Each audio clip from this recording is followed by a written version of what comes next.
السلام علیکم ناظرین، میں ہوں سید ذوالفقار گیلانی اور آپ دیکھ رہے ہیں گیلانی لاگز۔ آپ نے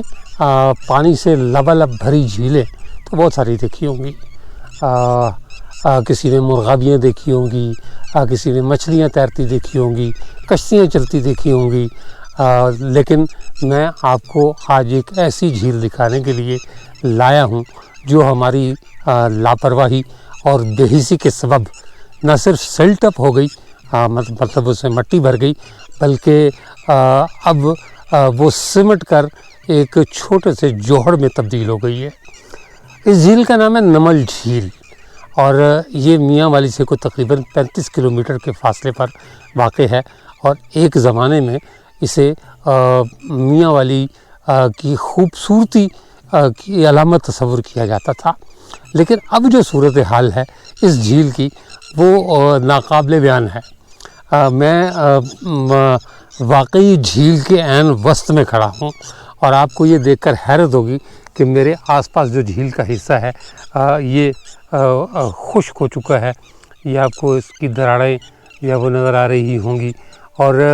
یہ ایک زمانے میں 1200 ایکڑ پر محیط، یعنی 5.5 مربع کلومیٹر پر محیط جھیل ہوا کرتی تھی، جو سمٹ کر اتنی سی رہ گئی ہے۔ اگر آپ راولپنڈی سے میاں والی جا رہے ہیں، یعنی پرانی سڑک کے راستے وایا تلا گنگ، تو یہ آپ کے الٹے ہاتھ کو آئے گی، اس کے بالکل ساتھ نمل انسٹیٹیوٹ ہے۔ اور اگر آپ میاں والی سے آ رہے ہیں تو ڈھکی پہاڑ جیسے ہی آپ پار کریں گے تو آپ کے سیدھے ہاتھ کو یہ جھیل جو ہے وہ دکھائی دے گی۔ مطلب اگر اس میں پانی ہوتا تو یہ پہاڑوں کے دامن میں واقع مصنوعی جھیل ہوا کرتی تھی یا ہوا کرتی ہے۔ کہتے ہیں کہ جب ساون کا موسم آئے گا تو پھر پانی جو ہے اس میں بھرے گا، اور دوبارہ سے جو ہے وہ رونقیں لوٹ آئیں گی اس جھیل کی۔ کشتیاں ابھی موجود ہیں، میرا خیال ہے کچھ 3 وہ دوسرے کنارے پر کھڑی ہیں، اور کچھ چھوٹی چھوٹی 4 شکاری اس طرف کھڑے ہیں۔ اس جھیل کا وادی نمل سے، اس وادی نمل سے کوئی تعلق نہیں ہے جس کا ذکر قرآن مجید میں ہے، یا جس کا تذکرہ جو ہے حضرت سلیمان علیہ السلام سے منسوب کیا جاتا ہے، بلکہ اس علاقے کا نام نمل ہے۔ نمل عربی زبان کا لفظ ہے جس کے مطلب ہے چیونٹی۔ قرآن مجید میں جس وادی نمل کا ذکر آیا ہے حضرت سلیمان علیہ السلام کے حوالے سے، وہ چیونٹیوں کی وادی کہلاتی تھی۔ آپ اسے بھی چیونٹیوں کی وادی کہہ سکتے ہیں کیونکہ اس کا نام بھی وادی نمل ہے، لیکن یہ پتہ نہیں کہ یہاں چیونٹیاں ہیں یا نہیں، یا نمل کسی اور وجہ سے اس وادی کا نام پڑا۔ لیکن یہ کہ ضرور کہتے ہیں کہ گزشتہ 100 سالوں میں، یعنی جب سے یہ ڈیم بنا، جب سے یہ جھیل بنی، اس وادی میں یعنی چیونٹیوں کی وادی میں واقع اس جھیل کے خشک ہونے کا یہ پہلا واقعہ ہے۔ اس سے پہلے کبھی ایسا نہیں ہوا کہ جھیل مکمل طور پر خشک ہو گئی ہو یا جوہر میں بدل گئی ہو، لیکن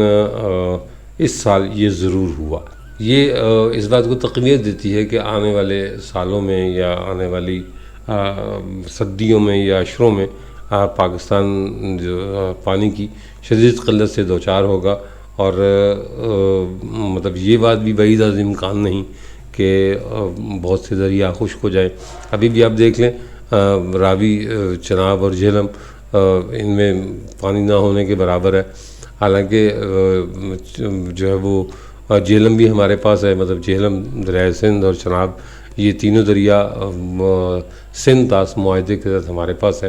لیکن ان میں بھی پانی نہ ہونے کے برابر ہے، اور ہم نے ایک سے دوسرے دریا میں پانی ڈالنے کے لیے باقاعدہ لنک کینالز تعمیر کر رکھی ہیں، جو چناب کا پانی، جہلم کا پانی چناب میں، چناب کا پانی راوی میں، راوی کا پانی جو ہے وہ پھر آگے ڈالا جاتا ہے، اور یہ ساری کی ساری لنک کینالز کہتے ہیں ان کو۔ لیکن اس جھیل میں پانی چونکہ قدرتی طور پر آتا تھا، لہذا میرا نہیں خیال کہ کوئی ایسا دریا ایسے قریب سے گزرتا ہے جس کا پانی اس میں ڈالا جا سکے۔ پاکستان کی کچھ اور جھیلیں ایسی ہیں جن میں دریاؤں سے پانی جو ہے وہ ڈالا جاتا ہے، جیسے منشر جھیل، اسے بھی دریائے سندھ کے پانی سے جو ہے وہ بھرا جاتا ہے۔ کلری جھیل جسے کینجر جھیل کہا جاتا ہے، یہ ضلع ٹھٹہ میں واقع ہے، جھمبیر کے پاس، اور دریائے سندھ سے باقاعدہ ایک نہر نکالی گئی ہے جس کا نام ہی کلری فیڈر کینال ہے اور وہ بھی مصنوعی جھیل ہے، پینے کے پانی کے کام آتی ہے، لیکن یہاں ایسا کوئی سلسلہ مجھے نظر نہیں آتا۔ کلری جھیل کراچی کو پانی کی فراہمی کا ایک بنیادی ذریعہ ہے، اور کراچی کو جو پانی فراہم کیا جاتا ہے اس میں سے بڑا حصہ کلری جھیل سے جاتا ہے، اور کلری جھیل کو دریائے سندھ کا تازہ پانی فراہم کیا جاتا ہے۔ یہ میرے پیچھے جو پہاڑی پر آپ کو یہ گاؤں نظر آ رہا ہے، یہ بنیادی طور پر نمل گاؤں ہے۔ جب اس جھیل میں پانی بھر جاتا ہے تو اس گاؤں کے جو لوگ ہیں وہ آمد و رفت کے لیے کشتیاں استعمال کرتے ہیں، لیکن جب یہ پانی خشک ہو جاتا ہے تو پھر موٹر سائیکل پر بھی یہاں آیا جا سکتا ہے، بلکہ اب تو ایسا ٹریک بن گیا ہوا ہے کہ باقاعدہ اس پر گاڑی بھی جو ہے وہ چل سکتی ہے۔ میری کوشش یہ ہے کہ میں آپ کو مطلب اس کنارے تک لے جاؤں جہاں سے آپ جھیل کا زیادہ سے زیادہ نظارہ کر سکیں۔ یہ جو گاؤں ہے جو میں نے آپ کو دکھایا، یہ کئی صدیوں سے آباد ہے، اور کہتے ہیں کہ اس کا قبرستان بھی بہت قدیم ہے، وہاں بہت قدیم قبریں ہیں، جس سے یہ اندازہ ہوتا ہے کہ یہ علاقہ کئی صدیوں سے آباد تھا۔ نمل جھیل بنیادی طور پر ایک مصنوعی جھیل ہے، آپ کہہ سکتے ہیں کہ نمکین پانی کی جھیل ہے، یا اس میں کچھ تھوڑا سا کوئی قدرتی پانی بھی ملتا ہوگا۔ اسے 1913 میں بنایا گیا تھا انگریز دور میں، اور یہ صرف جھیل نہیں تھی بلکہ یہ ڈیم تھا، بلکہ اس کا جو نام ہے وہ نمل ڈیم ہے۔ انگریزوں نے اس کی عمر چونکہ 50 سال مقرر کی تھی، اور اب 1913 سے یہ 2024 ہے، تو 111 سال ہو چکے ہیں۔ ہم نے کبھی زحمت ہی گوارا نہیں کی کہ اس میں جو جمع ہونے والی مٹی ہے اسے کسی طرح نکال دیا جائے، تاکہ یہ جھیل اپنی اصل شکل صورت میں ہی رہے۔ اب صورتحال یہ ہے کہ یہ سمٹ گئی ہے۔ جو ڈیم تھا یا ڈیم ہے، کہتے ہیں کہ دو تنگ پہاڑیوں کے درمیان میں بنایا گیا تھا، اور اس میں سیمنٹ استعمال نہیں کیا گیا تھا، بلکہ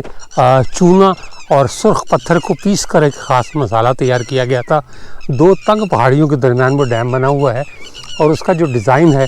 وہ ایک سکھ انجینئر نے بنایا تھا۔ جب یہ جھیل بھری ہوتی تھی تو اس میں بڑی تعداد میں مچھلیاں بھی ہوتی تھیں، مچھلیوں کا شکار بھی کیا جاتا تھا، اور کہتے ہیں کہ یہاں کہیں ایک مچھلی گھر بھی بنا ہوا تھا۔ تو مچھلی گھر تو خیر مجھے نظر نہیں آیا کہیں بھی کہ کہیں مچھلی گھر مجھے بنا ہوا دکھائی دے۔ اب تو صرف جو ہے وہ یہ مٹی کی دراڑیں ہیں، میں اس کونے سے چل کر آیا ہوں اور یہاں تک پہنچا ہوں آپ کو یہ دراڑیں اور یہ تھوڑا سا پانی دکھانے کے لیے، جسے آپ نمل ڈیم کہہ سکتے ہیں یا نمل جھیل کہہ سکتے ہیں۔ اچھا، ایک مزار ہے پیچھے، اسے جو ہے وہ حافظ جی کا مزار کہا جاتا ہے، اور اس کے ساتھ جو آبادی ہے وہ بن حافظ جی کہلاتی ہے۔ اور یہ جو نمل گاؤں ہے یہ سامنے ہیں آپ کے بالکل، کہتے ہیں کہ نمل گاؤں اور جو ہے وہ حافظ بن جی کے درمیان باقاعدہ کشتیاں چلا کرتی تھیں، ان کشتیوں سے آمد و رفت ہوا کرتی تھی، لوگ جو ہے وہ جایا کرتے تھے۔ لیکن اب تو جب پانی نہیں بچا تو کشتیوں کی کیا ضرورت رہ گئی ہے؟ میں تو حیران ہوں کہ یہ جو 4-5-6 کشتیاں کھڑی ہیں یہ کس مصرف کے لیے کھڑی ہیں؟ تو بہرحال 90% حصہ کہتے ہیں کہ اس کا خشک ہو چکا۔ انگریزوں نے جب اسے بنایا تھا تو اس کی گہرائی 100 فٹ جو ہے وہ ہوتی تھی، لیکن اب اگر یہ مکمل طور پر بھری ہوئی بھی ہو تو اس کی گہرائی صرف 20 فٹ رہ گئی ہوئی ہے۔ اگر مٹی اس کی نکال دی جائے، جس کا امکان نہ ہونے کے برابر ہے، یعنی ناممکنات میں سے ہے، تو یہ جھیل اپنی دوبارہ اصل شکل و صورت میں نہ صرف بحال ہو سکتی ہے بلکہ ایک بہت اچھا پکنک پوائنٹ بن سکتی ہے، اور آبپاشی کے مقاصد کے لیے بھی استعمال ہو سکتی ہے، جس مقصد کے لیے اسے انگریزوں نے بنایا تھا۔ اس کا جو پانی مطلب جو استعمال ہوتا تھا، اب میں تھا کہ لفظ استعمال کر رہا ہوں، اس لیے کہ جو میرے سامنے جو جھیل ہے وہ ایک جوہر ہے، جھیل نہیں ہے۔ اس کا پانی ان پہاڑوں کے درمیان میں ایک نمل نہر بھی نکالی گئی تھی جو اس طرف سے آئے تو وہ خشک ہے، ظاہر ہے جب پانی نہیں ہے تو اس میں پانی چھوڑا کہاں سے جائے گا، اسے نمل کینال کہا جاتا ہے۔ نمل کینال دسمبر 1913 میں کھولی گئی تھی، اور اس نمل کینال سے پانی اس کے پہاڑوں کی بالکل پار جو آبادی ہے سب سے پہلی وہ موسیٰ خیل ہے، اس کے ساتھ چھدرو ہے، اور پھر میاں ولی ہے۔ تو اس کی 3 لاکھ ایکڑ اراضی کو سیراب کیا جاتا ہے، لیکن خاص بات یہ ہے کہ یہ پانی صرف گندم کے فصل کے لیے چھوڑا جاتا ہے، کیونکہ اس علاقے میں گندم پیدا ہوتی ہے۔ گندم کے علاوہ اس جھیل کا پانی اس نہر میں نہیں چھوڑا جاتا، یعنی عام طور پر جو ہے وہ استعمال نہیں ہوتا۔ کہتے ہیں کہ 1965 میں یہ جھیل اپنے جوبن پر تھی۔ یہاں پاکستان بننے سے پہلے ایک ریسٹ ہاؤس بھی ہوا کرتا تھا، اور انگریز افسر جو ہے ڈپٹی کمشنر میاں والی، وہ اس ریسٹ ہاؤس میں رہنے کو اپنے لیے بہت فخر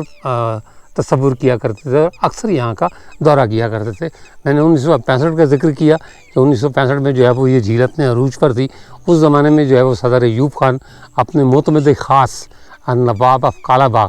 امیر محمد خان کے ساتھ یہاں آئے، اور انہوں نے آ کر جو ہے وہ باقاعدہ اس جھیل کی سیر بھی کی، اور اس کا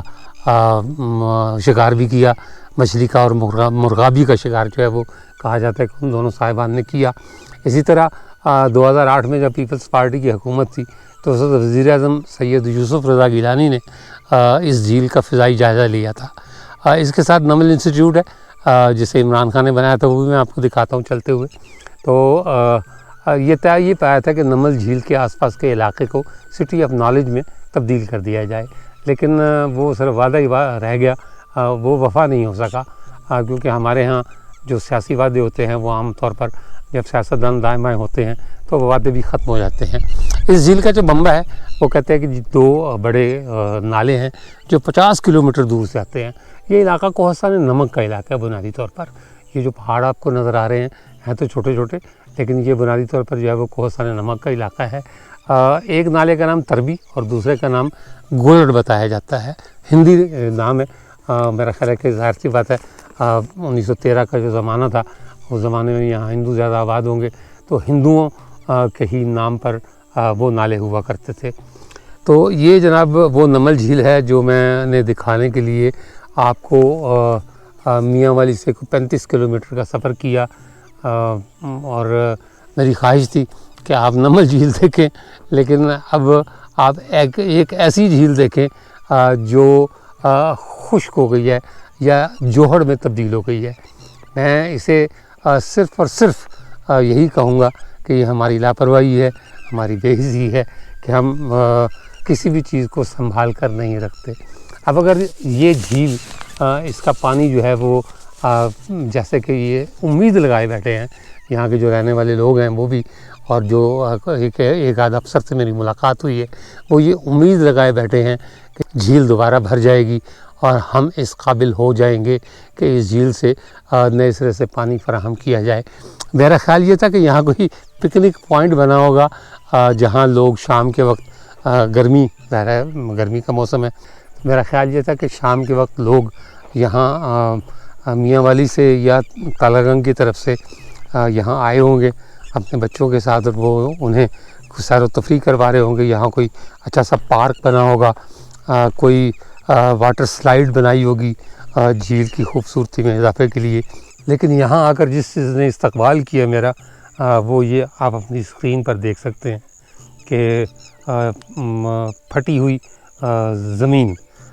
یہ خشک سالی کی علامت ہے،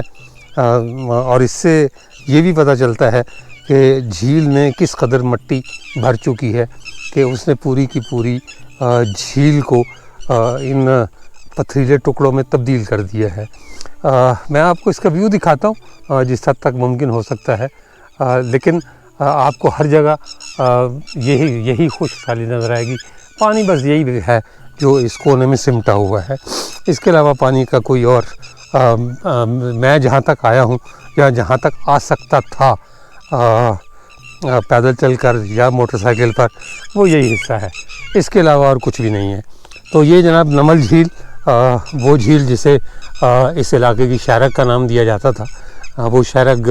اگر کٹی نہیں تو میرا خیال ہے کہ دب ضرور گئی ہے، اور کوئی پتہ نہیں کہ کب کٹے اور یہ سلسلہ مکمل طور پر منقطع ہو جائے پانی کی فراہمی کا، اور نمل جھیل اور نمل ڈیم کا نام صرف کتابوں میں زندہ رہ جائے۔ ریکھی یا رکھی نام کا ایک گاؤں بھی نمل جھیل کی شمالی جانب میاں والی راولپنڈی روڈ پر واقع ہے۔ ریکھی نام کی ابتدا ماؤنٹین اسٹریم یا پہاڑی نالے ریکھی کے نام سے ہوئی، جو عام طور پر برسات کے موسم میں سالٹ رینز سے شروع ہوتا ہے اور نیچے آ کر ریکھی گاؤں سے ہوتا ہوا نمل جھیل تک جاتا ہے۔ کہتے ہیں کہ پہلے اسے تریخی یعنی مقامی زبان کا یہ لفظ ہے وہ کہا جاتا تھا، جس کا مطلب ہے تیز بہاؤ کی وجہ سے، لیکن بعد میں یہ تریخی سے ریکھی میں بدل گیا۔ اب کیسے بدلا یہ نہیں پتہ۔ یہ نمل جھیل سے نکلنے والی نہر ہے جسے نمل کینال کہا جاتا ہے۔ یہ یہاں تک زیر زمین آتی ہے اور اس کے بعد جو ہے وہ یہ زمین کے اوپر اس کا اتنا پریشر ہوتا ہے کہ یہ زمین کے پھر اوپر چلتی ہے، لیکن چونکہ جھیل میں پانی نہیں ہے اس لیے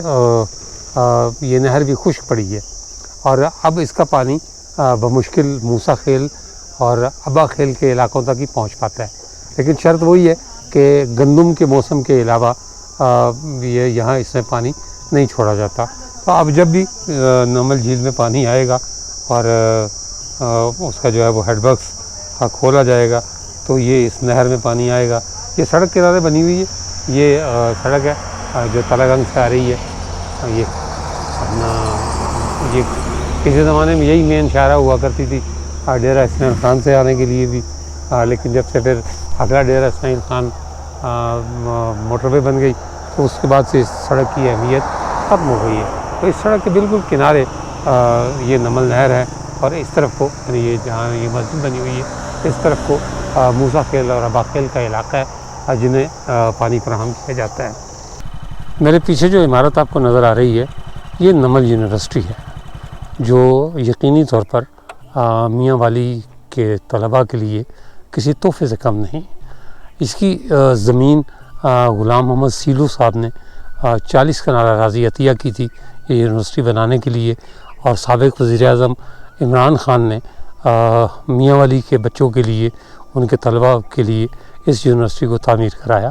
27 اپریل 2008 کو یوسف رضا گیلانی نے، جو اس وقت پیپلز پارٹی کی طرف سے وزیر اعظم تھے، انہوں نے اس یونیورسٹی کا افتتاح کیا تھا۔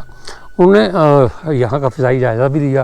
عمران خان بھی ساتھ تھے، اور یہ وعدہ بھی کیا کہ اس یونیورسٹی کو مزید توسیع دی جائے گی، کیونکہ اس کی ڈگری بریڈ فورڈ یونیورسٹی کے ساتھ جو ہے وہ وہاں سے آتی ہے یا اس کے ایکویلنٹ ہے، اور عمران خان جو ہے وہ بریڈ فورڈ یونیورسٹی کے وائس چانسلر ہیں۔ یونیورسٹی بنانے کا یا انسٹیٹیوٹ آف نالج بنانے کا وعدہ تو خیر سیاسی وعدہ تھا، میرا خیال ہے شاید اسی لیے پورا نہیں ہوا، لیکن یہ موجودہ شکل میں بھی کسی نعمت سے کم نہیں، کیونکہ اس علاقے میں دور دور تک کسی معیاری دستگاہ کا وجود نہیں ہے سوائے اس یونیورسٹی کے۔ تو اگر یہ کہا جائے کہ عمران خان چونکہ میاں والی سے تعلق رکھتے ہیں تو انہوں نے اپنے شہر کے لیے یا اپنے آبائی شہر کے لیے، حالانکہ وہ میاں والی میں کبھی رہے نہیں، لیکن انہوں نے اپنے آبائی شہر کے لیے یہ تحفہ بطور خاص دیا ہے۔ اور اس کی ایک خاص بات چلتے چلتے میں یہ بتا دوں کہ اس میں پڑھنے والے 90% طلباء و طالبات جو ہے ان کی مالی امداد یونیورسٹی کی طرف سے کی جاتی ہے۔ اس کے ساتھ ہی اجازت دیجیے، انشاءاللہ تعالی اگلے بلاگ میں دوبارہ ملاقات ہوگی، تب تک کے لیے اللہ حافظ۔